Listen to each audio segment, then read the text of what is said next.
Halo guys, assalamualaikum warahmatullahi wabarakatuh. Apa kabar? Semoga teman-teman dalam keadaan sehat walafiat. Salam buat keluarga teman-teman di rumah. Salam sepak bola. Perkenalkan gue aja, gue si netizen yang suka membahas bola. Ya teman-teman, jadi karena sudah hari Sabtu, kita akan membahas tentang pertandingan yang akan dilangsungkan dini hari nanti ya, dimana banyak pertandingan seru, terutama mungkin gue akan fokus ke Liga Inggris ya, karena dari sekian liga itu Liga Inggris yang paling ketat. Kalau di Italia itu mungkin persaingannya cuman ada AC Milan, AS Roma, kemudian Napoli dan Inter Milan, 4 tim ya. Kemudian di Spanyol ya Barcelona, Real Madrid lagi. Tapi kalau di Inggris ini persaingan lumayan ketat ya. Meskipun Arsenal sekarang memimpin dengan selisih 5 poin dari City, tapi ke bawahnya ini menarik guys. Di luar Arsenal, City itu sangat menarik melihat ke bawah, karena dari Chelsea 24 poin sampai peringkat 10 itu perbedaan cuma 3 poin. Jadi memang seketat itu. Jadi sampai peringkat 14 bahkan gue lihat perbedaan poin sangat tipis. Jadi ke siapapun tim yang terpeleset maka dia akan terperosok jauh gitu ya. Nah, langsung saja pemuncak klasemen Arsenal akan berhadapan dengan Aston Villa. Dan kalau berkaca dari track record dari Aston Villa sendiri, Aston Villa sekarang ada di peringkat keempat guys. Ya, ini luar biasa. Apa ke peringkat 3 ya? Peringkat 4 atau peringkat 3 pokoknya. Aston Villa ini sedang dalam track yang sangat baik di tangan Unai Emery. Jadi Aston Villa akan menjadi tantangannya luar biasa untuk Arsenal. Dimana Arsenal kita tahu kalau bermain away menghadapi tim besar selalu keteteran ya, menghadapi Liverpool, menghadapi Chelsea, menghadapi MU gitu ya. Selalu keteteran. Meskipun ya lawan MU menang gitu ya. Tapi sekarang lawan Aston Villa, kita lihat apakah Arsenal sebagai pemuncak klasemen bisa memutus tren dari Aston Villa, karena Arsenal sedang dalam kondisi pincang, dimana terutama di belakang ya, mereka tidak punya center back di belakang. Jadi kemungkinan besar kayak Timber akan dipaksakan jadi center back kayaknya, karena Timber juga kan bisa mainnya di center back ya, dimana Mosquera, Saliba, Gabriel nggak bisa main, kemudian Declan Rice juga nggak bisa main. Jadi 5 belakang ini agak sedikit rapuh ya untuk Arsenal. Meskipun depannya mengerikan ya, Gyökeres ataupun Merino yang dipasang ini selalu bisa memberikan impact yang bagus gitu. Oke, itu dari Arsenal. Kemudian Manchester City akan menjamu Sunderland ya. Sunderland baru aja menahan imbang Liverpool di Anfield. Jadi modal bagus untuk menghadapi City yang juga sebenarnya musim ini angin-anginan juga ya. Meskipun angin-anginan tapi mereka stay di peringkat kedua ya, tetap membuntuti Arsenal gitu ya. Kita lihat Haaland apakah kembali luar biasa mainnya ataukah ngeflop ya. Kita lihat Haaland ini sedang dalam performa yang sangat baik gitu ya. Apakah Haaland bisa menjadi pembeda di pertandingan kali ini? Kemudian Manchester United akan berhadapan dengan tim juru kunci Wolverhampton Wanderers, yang kayaknya Wolf ini kayaknya memang sudah tidak akan terselamatkan ya, meskipun ini baru sampai minggu ke berapa ya ini? Ini minggu ke-14 kalau nggak salah ya. Baru sampai minggu ke-14, tapi Wolverhampton yang baru mengoleksi 2 poin aja ya, dan terdampar di juru kunci, kayaknya memang tidak akan selamat sih. Susah banget. Karena butuh kemenangan beruntun untuk Wolves untuk bisa naik ke luar dari zona merah. Dan kayak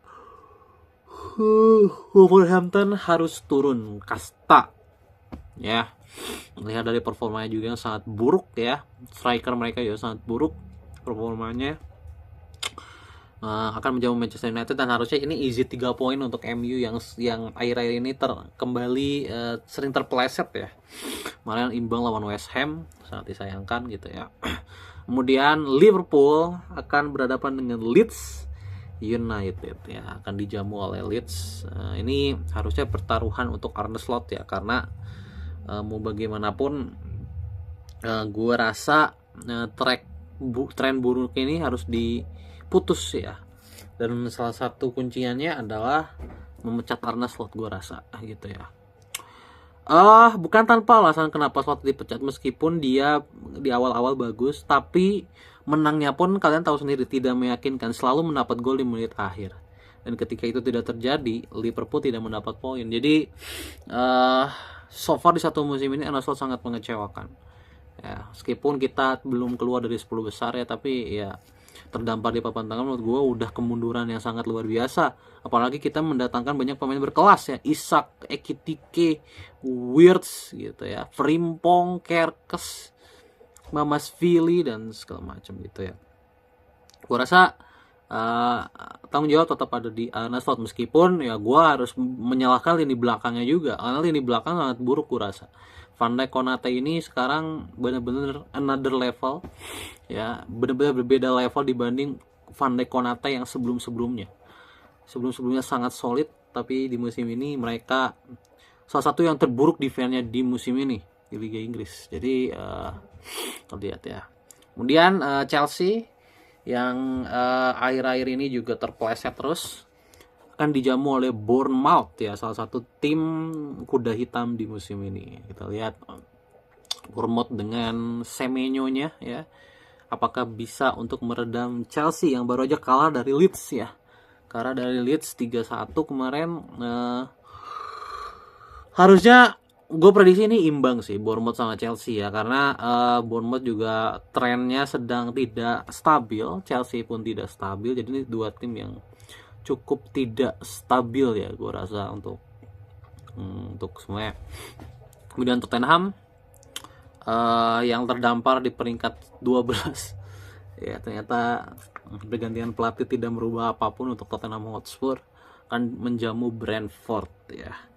Tottenham dengan segabreg pemain bagusnya, Richarlison, Xavi Simon, Mathys Tel, Dominic Solanke dan lain sebagainya, ternyata di Liga Inggris masih tidak bisa konsisten.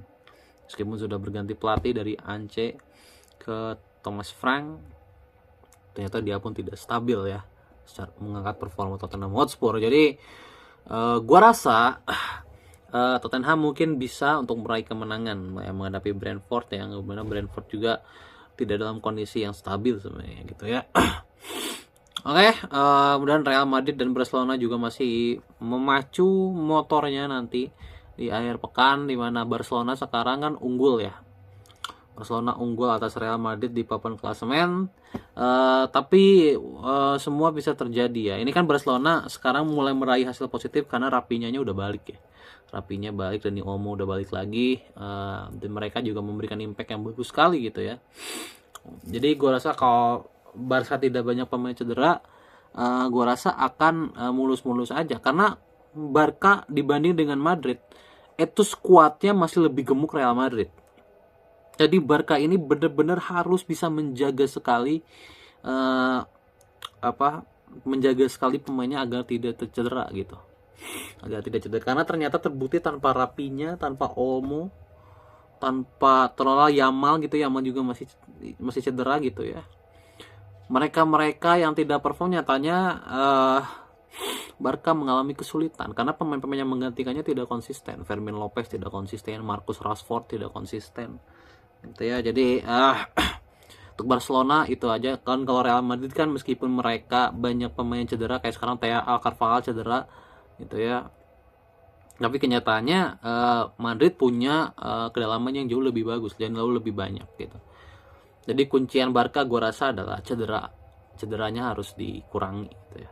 Oke, itu aja soal akhir pekan ini. Baik.